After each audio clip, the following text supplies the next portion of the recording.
अजामिन एवढा पापी झाला नाही.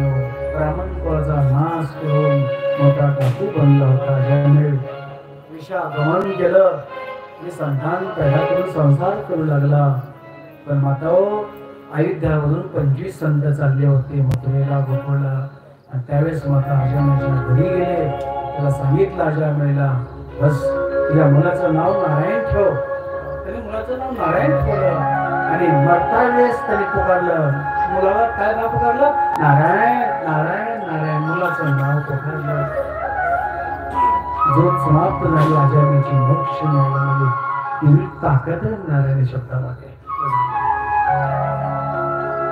मरता वेळेस नाव पुकारलं. मरता वेळेस किती सुंदर कथा.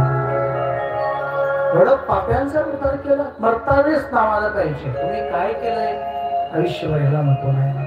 म्हणून शास्त्र सांगतंय सारखं सारखं भजन करायचं, सारखं सारखं प्रभूचा जप करायचं. नाही सारखा जप. किती शब्द नाही हो?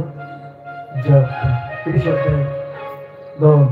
जप नाही हो, 2 शब्द नाही. ज शब्द जन्म कुंडली बदलते आपली जीवनाची. आणि जप प शब्द पापाचा नाश होतो. म्हणून जप करायचं.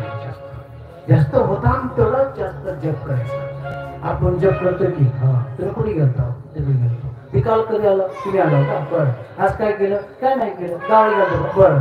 गेली गावावर मी. गाडी मिळाली नाही. स्टँडवर आले. 2 तास बसले. आकाश आले. चहा पिली का? पिली. जेवायचं असा पकवायचं. फालतू नास्तिक चर्चा नको करू नये. ते दुनियाला माहिती चर्चा आहे. ते नास्तिक चर्चा नको करू नये. थोडं बोल पण मर्म बोल. थोडं बोल पण मर्म बोल. नाम संकीर्तन